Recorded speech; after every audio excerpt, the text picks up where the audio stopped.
Lagi dan lagi, kemanapun saya pergi, saya akan selalu bawa ayat ini dan saya akan menurunkan tema, mengapa harus Yesus. Jadi, pada hari ini di Gereja Harmoni, kita akan belajar mengapa kamu harus beriman kepada Kristus. Banyak di antara kita mungkin percaya kepada Kristus karena memang Anda terlahir dari keluarga Kristen. Atau karena ikut-ikutan dan lain sebagainya.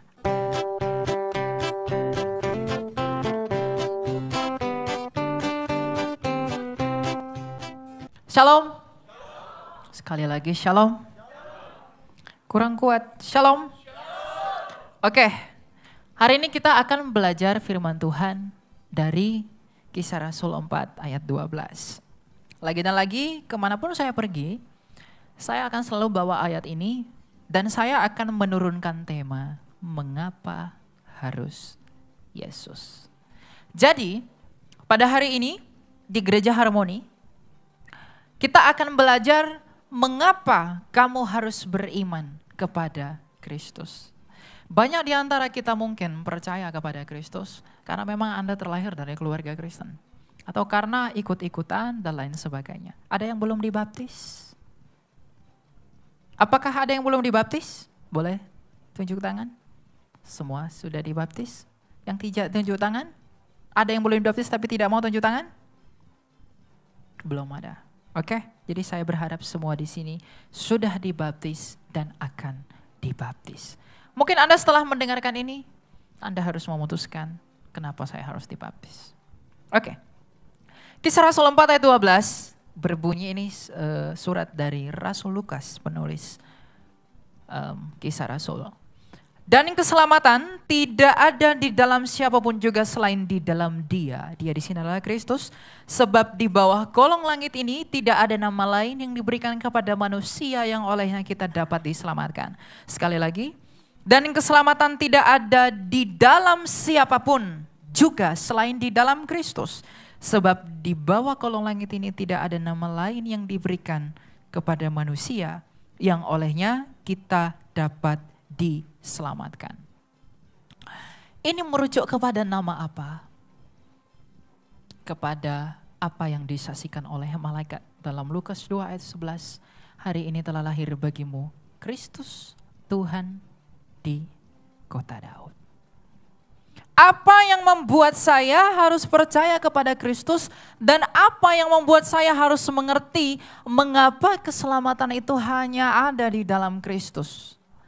Apa yang harus membuat saya bisa mengerti mengapa di bawah kolong langit ini selain di dalam nama Kristus keselamatan itu tidak ada? Kamu harus mengerti sejak semula kamu dicipta sebagai apa? Allah itu tidak berubah. Allah itu sempurna. Kalau dia berubah, dia bukanlah Allah. Di dalam Kejadian 1 ayat 26, Tuhan itu menciptakan kita semua, nenek moyang kita melalui Adam, itu segambar dengan rupanya Dia. Kita manusia itu dicipta menurut gambar Allah. Siapa itu gambar Allah? Kolose 1 ayat 15, gambar Allah sendiri adalah Kristus. Jadi seluruh dunia ini, seluruh manusia yang pernah dilahirkan di semesta ini, dicipta menurut Kristus sendiri. Jadi kalau ada manusia tidak mau bergabung kepada tahtanya Kristus, dia tidak mengetahui dia siapa. Karena seluruh manusia itu diciptakan melalui Kristus. Tetapi apa tujuanmu dicipta? Kejadian 1:28 dikatakan, beranak cuculah dan penuhilah seluruh bumi. Jadi kita manusia yang diciptakan oleh Allah kita, yang diciptakan menurut gambar dan rupanya. Kita diciptakan di bumi ini tujuannya adalah untuk memenuhi seluruh bumi dan dikatakan engkau harus berkuasa atas bumi. Engkau berkuasa atas burung-burung di udara dan juga ikan-ikan yang ada di laut. Artinya Bapak Ibu, sejak semula kita diciptakan di dunia ini adalah untuk menjadi penguasa atas bumi ini. Tapi akhirnya kepenguasaan itu tercemar oleh karena ketidaktaatan nenek moyang kita. Dengan berdosanya Adam, dengan jatuhnya dia ke dalam dosa, maka seluruh keturunan itu menjadi cemar, menjadi rusak. Tuhan berkata, jangan kamu makan buah yang ada di pohon pengetahuan itu. Anda jangan berpikir bahwa karena buah itu sakti, maka ketika dia dimakan, kita jadi berdosa. Yang membuat kita menjadi berdosa adalah karena kita memilih untuk tidak taat kepada kuasa Allah. Maka kita berdosa. Makanya Rasul Paulus dalam suratnya kepada jemaat di Roma berkata, oleh karena ketidaktaatan satu orang, seluruh manusia menjadi berdosa. Tapi oleh karena kebenaran Kristus, kamu dibenarkan. Maka kita akan belajar kebenaran Kristus. Ketika nenek moyang kita Adam dan Hawa jatuh ke dalam dosa, yang tadinya dia diciptakan di bumi ini untuk tujuan yang kekal, dan mereka menjadi berdosa, maka mereka mewarisi upah dosa yang adalah kematian. Tuhan kita Allah yang Maha Kuasa, Tritunggal Maha Kudus, itu tidak pernah menciptakan kamu dan saya untuk mati. Dia tidak pernah menciptakan saya dan kamu untuk tersiksa di dalam maut. Dia menciptakan saya dan kamu di dunia ini itu dengan kesucian dan kekudusan yang kita warisi dari Allah. Karena kita dicipta dan dihembuskan oleh Roh-Nya yang kudus. Tetapi dosa, kuasa dosa itu membuat kamu terpisah dari Allah.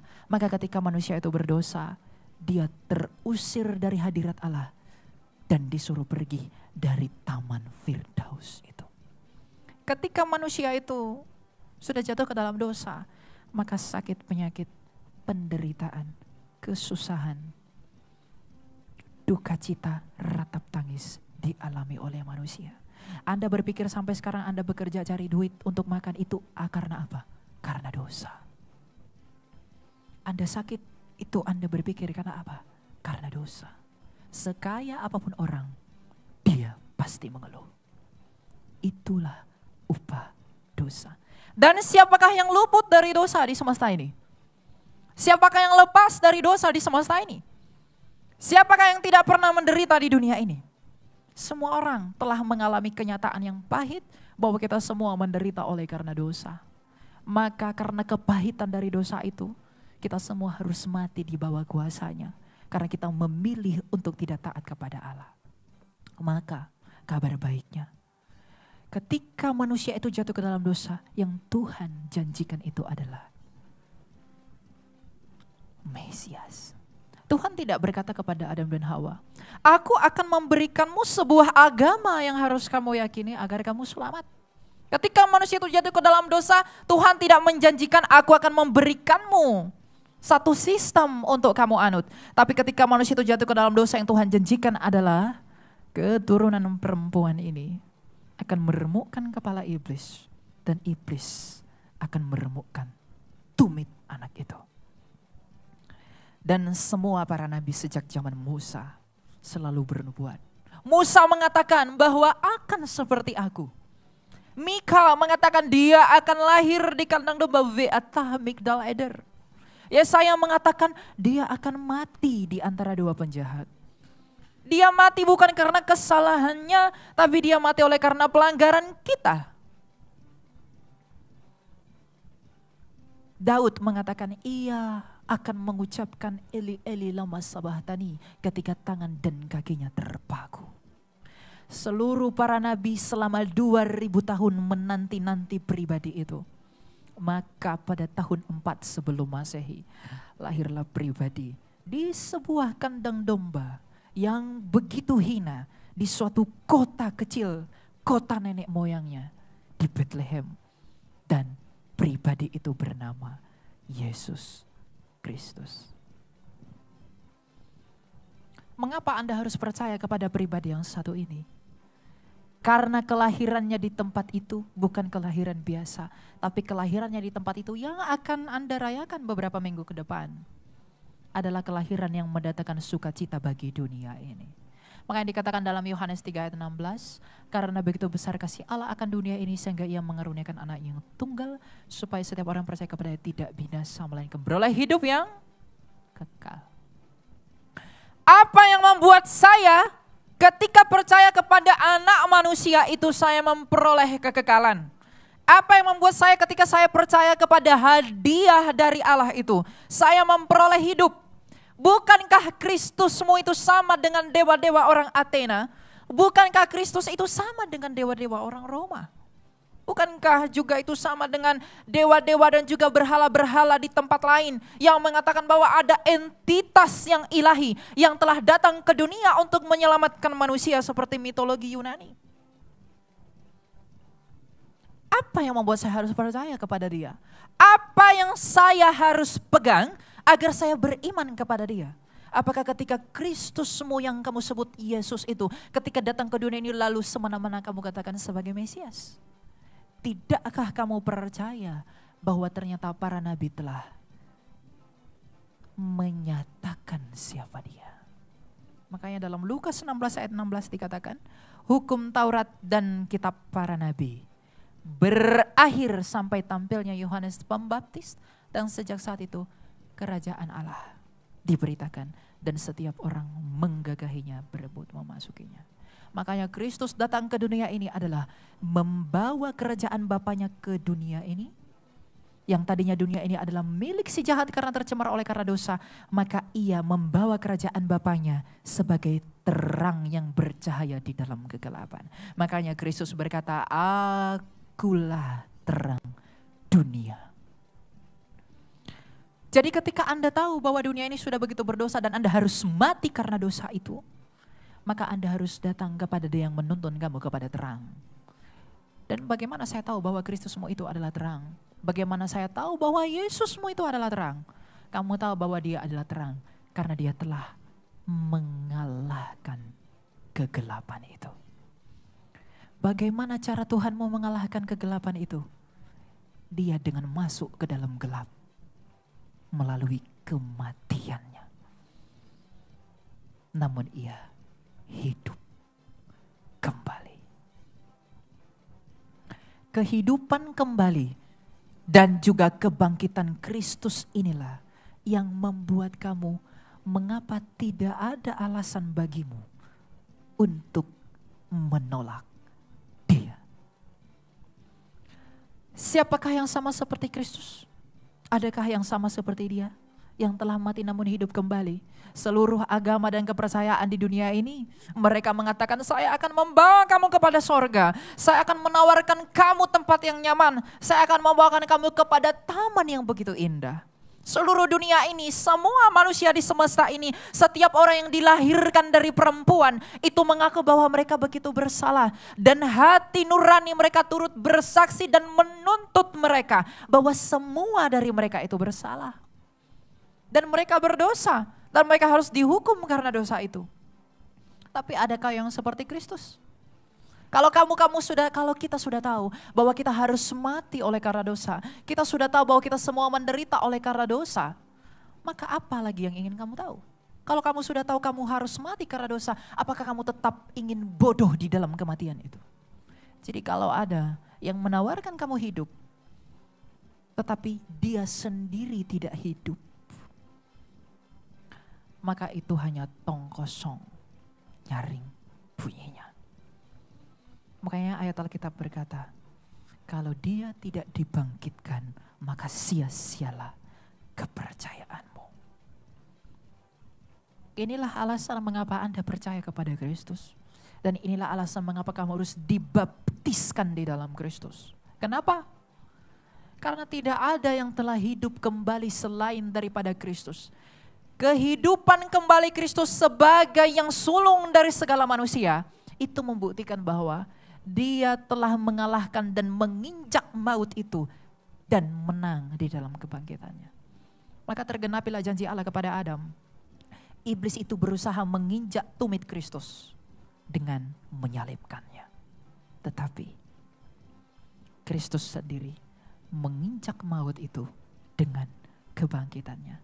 Maka iblis itu dipermalukan dengan hebat. Iblis itu berpikir, aku dapat menahan Kristusmu lebih lama. Tetapi Kristus sendiri turun kepada kerajaan itu, merusak kerajaan itu, dan menang membawa kunci kerajaan itu.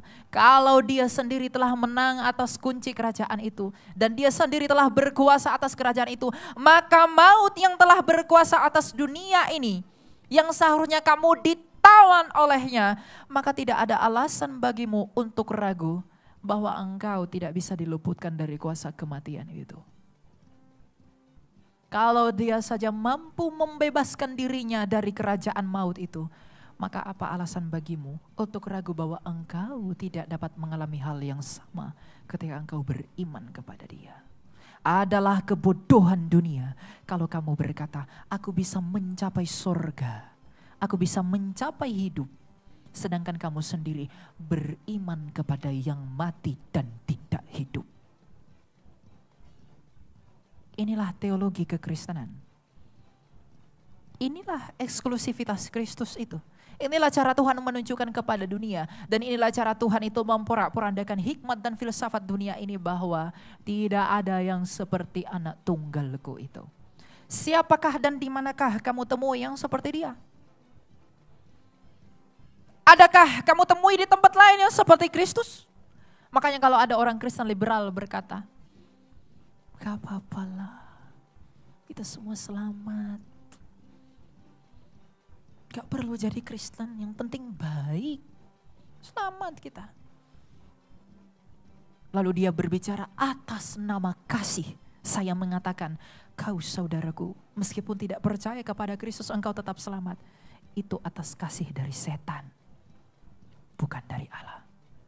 Kristus sendiri dalam Yohanes 8 ayat 24 berkata, jikalau engkau tidak percaya bahwa I am He, kalau kamu tidak percaya bahwa akulah Dia, kamu akan mati dalam dosamu. Jadi kalau kamu mau dibebaskan dari kuasa dosa, maka percayalah kepada Dia yang telah mati oleh karena dosa sekalipun Ia tidak berdosa. Kalau kamu mau dihidupkan dari kuasa kematian, maka percayalah kepada Dia yang telah luput dari kuasa kematian itu. Jikalau kamu percaya dan jikalau kamu hendak di dalam hatimu ingin bersatu dengan sorga, maka datanglah kepada Dia yang telah turun dari sorga. Karena tak satu pun yang tahu jalan ke sorga selain daripada Dia yang telah turun dari sorga. Jikalau engkau tidak mau serupa dengan dunia ini, maka ikutilah dan taatilah di dalam kerendahan hatimu apa yang dinyatakan pribadi Dia yang tidak dari dunia ini. Karena Dia berkata, aku bukan dari dunia ini, kamu dari dunia ini. Aku dari atas, kamu dari bawah. Lantas jikalau demikian saya telah mengetahui mengapa saya harus percaya kepada Kristusmu itu. Saya sudah tahu mengapa saya harus percaya kepada Tuhanmu itu. Yesus Kristus, Raja alam dan semesta. Apa yang harus saya lakukan? Yang pertama, Matius 28 ayat 18-19. Baptiskan dirimu. Hendaklah kamu merendahkan hatimu dengan memberi dirimu dibaptis di dalam nama Bapa dan Anak dan Roh Kudus, Allah yang Esa. Saya tidak mau jadi Kristen, kenapa? Ribet. Saya tidak mau jadi Kristen, kenapa? Repot. Menjadi Kristen atau tidak, to follow Jesus atau tidaknya, itu bukan tentang kamu pinter atau bodoh. Atau tentang kamu kaya atau miskin. Atau tentang kamu kuat atau lemah. Satu hal yang paling kamu perlukan, satu-satunya yang kamu perlukan untuk bisa percaya kepada Kristus, yang baru saja kita pelajari itu adalah kerendahan hati. Kalau kamu masih merasa, aku perbuatan baikku, kalau aku tabung-tabung masih bisa membawa aku ke surga. Aku bisa dengan caraku sendiri, aku bisa sampai kepada hadirat Allah. Kalau kamu masih berusaha mencari Allah di dalam kekotoranmu, Adam saja dilempar dari surga hanya karena satu dosa. Bagaimana kamu mungkin yang berlumuran dosa berharap bersatu dengan Dia? Mungkinkah? Keinginan hatimu yang kotor, pikiranmu yang jahat, apakah itu bisa kamu imbangi dengan kesalehanmu?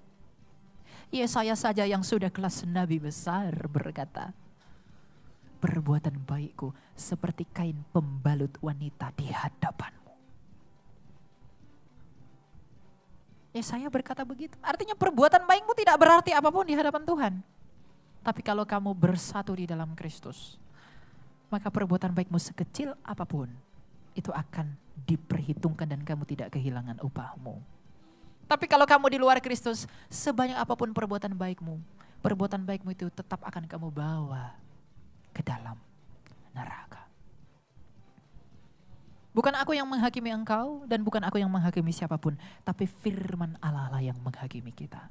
Karena memang demikian yang disampaikan oleh Kristus yang kita imani itu, maka oleh karena kasih dan di dalam kerendahan hati kita, marilah kita semua terpanggil bersama-sama dan bersatu di dalam penginjilan. Injililah semua orang. Bawalah semua orang untuk bersatu di dalam hidup itu. Kalau kamu benar-benar mengasihi saudaramu, kalau engkau benar-benar mengasihi siapapun, maka jangan izinkan jiwanya itu untuk binasa. Jangan izinkan rohnya itu untuk mati dalam kekekalan, tapi izinkanlah ia untuk mendengarkan kuasa dari pemilik hidup. Karena apa yang kamu harapkan dari kematian? Apa yang kamu harapkan dari kebinasaan? Dan iman kekristenan itu bukan iman yang menawarkan kesenangan. Satu-satunya pengajaran di dunia ini yang menentang human desires itu hanya kekristenan. Tuhan Yesus berkata, ikutlah aku biar kau semakin kaya. Bukan. Ikutlah aku biar kamu semakin kuat. Bukan. Ikutlah aku supaya engkau semakin glowing. Bukan. Ikutlah aku supaya kamu semakin tampan. Bukan. Ikutlah aku, pikul salibmu, menderitalah dan matilah bersamaku. Karena apa?